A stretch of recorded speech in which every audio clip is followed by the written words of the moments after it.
नमो नमः भवतां सर्वेषां स्वागतम। हमने किरातार्जुनीयम जो पुस्तक है जो कि हमारे बीए भाग तृतीय के पाठ्यक्रम में है और उसका प्रथम सर्ग हमारे पाठ्यक्रम में लगाया गया है। उस किरातार्जुनीयम और उसके प्रथम सर्ग का संक्षेप में हमने पूर्व के पाठों में अध्ययन किया था। आज हम बात करने जा रहे हैं किरातार्जुनीयम के प्रथम और द्वितीय श्लोक की। किरातार्जुनीयम का प्रथम सर्ग है और प्रथम सर्ग का यह प्रथम श्लोक है। श्लोक इस प्रकार से है। श्रियः कुरूणामधिपस्य पालनीं प्रजासु वृत्तिं यमयुङ्क्त वेदितुं सवर्णिलिङ्गी विदितः समाययौ युधिष्ठिरं द्वैत वने वनेचरः। इसको यदि हम लय के साथ थोड़ा बोलने का प्रयास करें तो आप जानते हैं कि इसमें एक छंद है जिसका नाम है वंशस्थ छंद। वंशस्थ छंद को हमने पढ़ा है और उसको जानने का प्रयास भी किया है। वंशस्थ छंद का जो लक्षण है वह लक्षण है जतौ तु वंशस्थमुदीरितं जरौ। एक बार फिर से मेरे साथ बोलने का प्रयास करें। जतौ तु वंशस्थमुदीरितं जरौ। प्रत्येक चरण में 12 वर्ण होते हैं। वंशस्थ छंद में जो गण व्यवस्था है वो इस प्रकार से रहेगी। जगण, उसके बाद तगण, उसके बाद जगण और फिर रगण। तो इस प्रकार से 12 वर्णों वाला ये छंद है। इसको यदि हम लय से थोड़ा सा बोलने का प्रयास करें, पहले लक्षण को बात करते हैं। जतौ तु वंशस्थमुदीरितं जरौ, इसको बोलेंगे जतौ तु वंशस्थमुदीरितं जरौ। एक बार वापस बोलेंगे सबको साथ में। जतौ तु वंशस्थमुदीरितं जरौ। इस श्लोक को बोलने का प्रयास करते हैं। श्रियः कुरूणामधिपस्य पालनीं प्रजासु वृत्तिं यमयुङ्क्त वेदितुं सवर्णिलिङ्गी विदितः समाययौ युधिष्ठिरं द्वैतवने वनेचरः। इस प्रकार से पहला श्लोक है और इस पहले श्लोक में ही घटनाक्रम को आगे बढ़ाते हुए साथ में मंगलाचरण करते हुए जो किरातार्जुनीयम के रचनाकार भारवी हैं वो लिखते हैं। इसका अन्वय इस प्रकार से होगा। कुरूणाम अधिपस्य श्रियः पालनीं प्रजासु वृत्तिं वेदितुं यम अयुङ्क्त सवर्णिलिङ्गी विदितः वनेचरः द्वैत वने युधिष्ठिरं समाययौ। इसका यदि हम शाब्दिक अर्थ देखें हर एक शब्द का, तो कुरूणाम, कुरु अर्थात कौरव, तो कुरूणाम अधिपस्य अर्थात कौरवों के राजा का।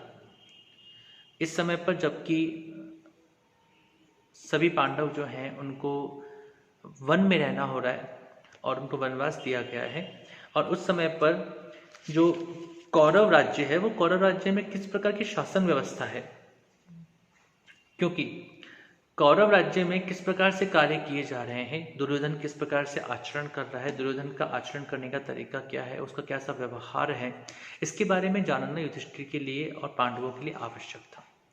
तो इसी कारण से उन्होंने अपने कुछ गुप्तचरों को वहां पर भेजा हुआ था। और वो गुप्तचर भी कौन थे? वो गुप्तचर सामान्य रूप में कुछ आदिवासी जाति के लोग थे। तो उन किरातों को या आदिवासी जाति के लोगों को, जो कि उन वन में उनके मित्र बन गए थे, वनवासी लोग जो थे, उन्हीं वनवासी लोगों को ही उन्होंने अपने गुप्तचर बना करके भेजा हुआ था दुर्योधन के राज परिवार के निकट या फिर उस कौरव राज्य के अंतर्गत।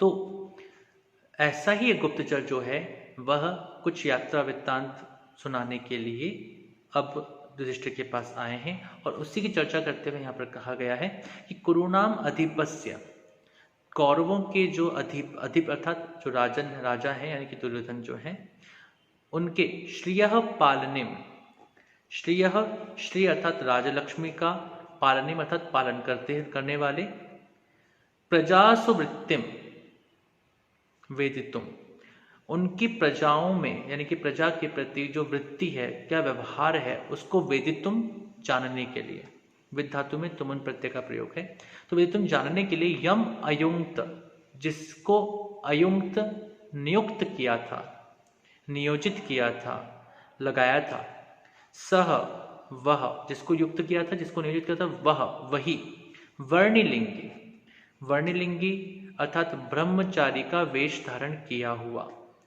विदितः अपने वृत्तांत को, अपने बारे में जो उसको आवश्यक जो जानकारी प्राप्त करनी थी, उस जानकारी को जानकर, समझकर, जानने के बाद, वनेचर, उसको जाना हुआ वह वनेचर, उसको याद करके वह वनेचर, द्वैत वने, द्वैत वन में, युधिष्ठिरम, युधिष्ठिर के पास, समाययो आया है।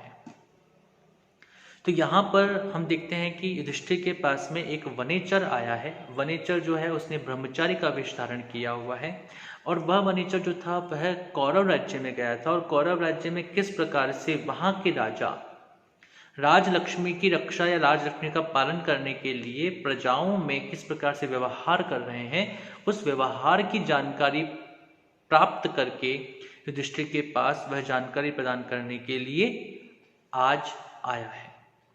यह पूरी की पूरी बात इस प्रथम श्लोक में हमको देखने को मिली है। इसका जो दूसरा श्लोक है उसमें कहा गया है, कृत प्रणामस्य महिम महीभुजे जितां सपत्नेन निवेदयिष्यतः न विव्यथे तस्य मनो न हि प्रियं प्रवक्तुमिच्छन्ति मृषा हितैषिणः। देखिए, एक बात ध्यान रखिए बच्चों को कि हम जब छंदों की बात करते हैं तो छंद के अंदर हमें कोई ऐसा आवश्यक नहीं है कि हम इसी प्रकार की राग रखें या इसी प्रकार की लय को रखें। कोई भी लय जो होती है उसमें महत्वपूर्ण बात यह है कि हम जब छंद में श्लोक को गा रहे हैं तो एक बात ह्रस्व और दीर्घ वर्णों का ध्यान रखने की है कि ह्रस्व मात्रा में एककालिक और दीर्घ मात्रा में द्विकालिक का समय रखना चाहिए। ऐसे प्लुत कुछ आ रहे हैं तो उनके अंदर उससे अधिक का समय रखना चाहिए। तो इस प्रकार से पहली बात तो इसको ध्यान रखें। दूसरी बात यह कि यदि कहीं यति बताई गई है, क्योंकि वंशज छंद में तो कोई यति की बात नहीं है, हमें 12 वर्णों के बाद ही रुकना है क्योंकि वहां पर चरण बदल रहा है, लेकिन यदि कहीं यति बताई गई है तो हमें उसका भी ध्यान रखना होता है। वैसे हमने विस्तार से चर्चा जो है इन छंदों के बारे में इस YouTube चैनल के माध्यम से ही, वीडियो के माध्यम से ही हमने यहाँ पर कर रखी है। आप उन छंदों को विशेष रूप से अध्ययन कर सकते हैं क्योंकि वे छंद प्रथम वर्ष के पाठ्यक्रम में थे। इसके साथ साथ में द्वितीय वर्ष के पाठ्यक्रम में भी और तृतीय वर्ष के पाठ्यक्रम में भी उस रूप में तो नहीं है, लेकिन छंदों को जान लेना हम सब के लिए आवश्यक है। अतः आप सब उन छंदों को थोड़ा सा समझने का प्रयास करें और उन वीडियोस को भी जरूर देखिएगा। तो यहाँ पर जो श्लोक है उस श्लोक में कहा गया है, कृत प्रणामस्य महिम महीभुजे जितां सपत्नेन निवेदयिष्यतः न विव्यथे तस्य मनो न हि प्रियं प्रवक्तुमिच्छन्ति मृषा हितैषिणः। इसका अन्वय करेंगे तो इस प्रकार से आएगा, कृत प्रणामस्य सपत्नेन जितां महिम महीभुजे निवेदयिष्यतः तस्य मनः न विव्यथे हि हितैषिणः मृषा प्रियं प्रवक्तुम न इच्छन्ति। हम जो बात कर रहे हैं कि भारवी जो है उनका अर्थ गौरव का बड़ा महात्म्य है, और उनके अर्थ गौरव का महात्म्य इस बात में है कि उनके एक एक वाक्य के अंदर हमको बहुत सारी बातों को जानने को मिलता है, बहुत उसके गंभीर चिंतन को समझने का अवसर प्राप्त होता है। उसी प्रकार का अवसर हमको यहाँ पर इस श्लोक में भी देखने को मिल रहा है। और इस श्लोक में कहा गया कि कृत प्रणामस्य, अर्थात जिसने सबसे पहले उनको प्रणाम किया, अर्थात प्रणाम करके, प्रणाम किए हुए, सपत्नेन जिताम महिम, सपत्नेन शत्रु के द्वारा, यहाँ पर शत्रु दुर्योधन के लिए कहा गया है, तो दुर्योधन के द्वारा जिताम महिम, जिस मही अर्थात जिस राज्य को जिताम जीत लिया था, धोखे से जीता था, हम जानते ही हैं।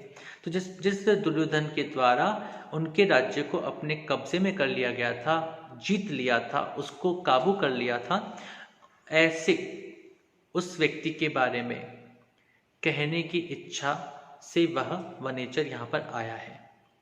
अब महीभुजे निवेदयिष्यतः, महीभुजे, यहाँ पर महीभुजे अर्थात मही को भोग करने वाला।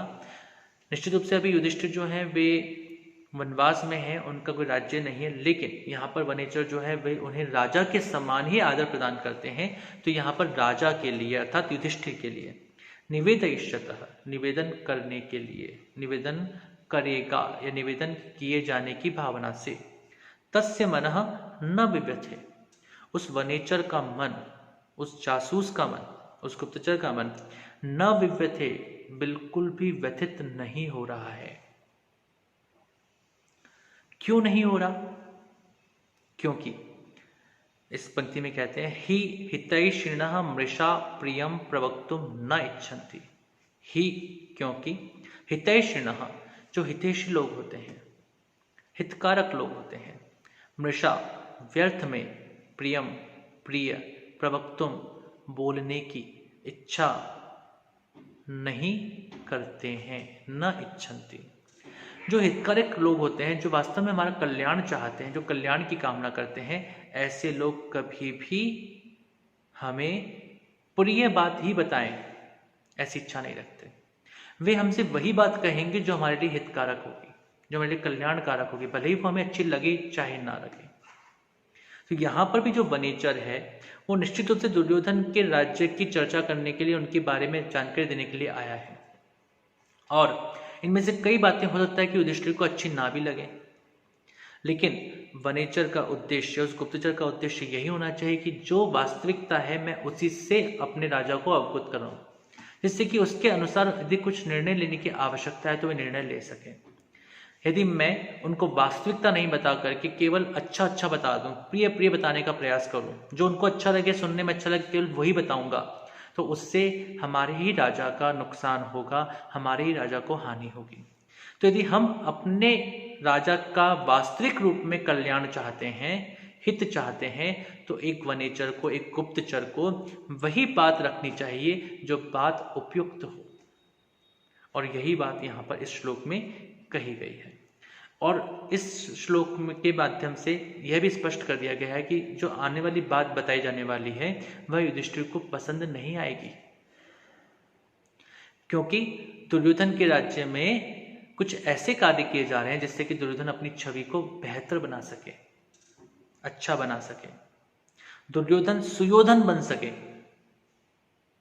तो इस प्रकार से दुर्योधन जो है अपने राज्य को पूरी तरह से अपने ही काबू में कर रखने के और भविष्य में पांडव जो हैं उस राज्य के बारे में पुनः अधिकार प्राप्त ना कर सकें और लोग भी, जनता भी दुर्योधन के पक्ष में आ जाए, ऐसा वह प्रयास वहां पर कर रहा है।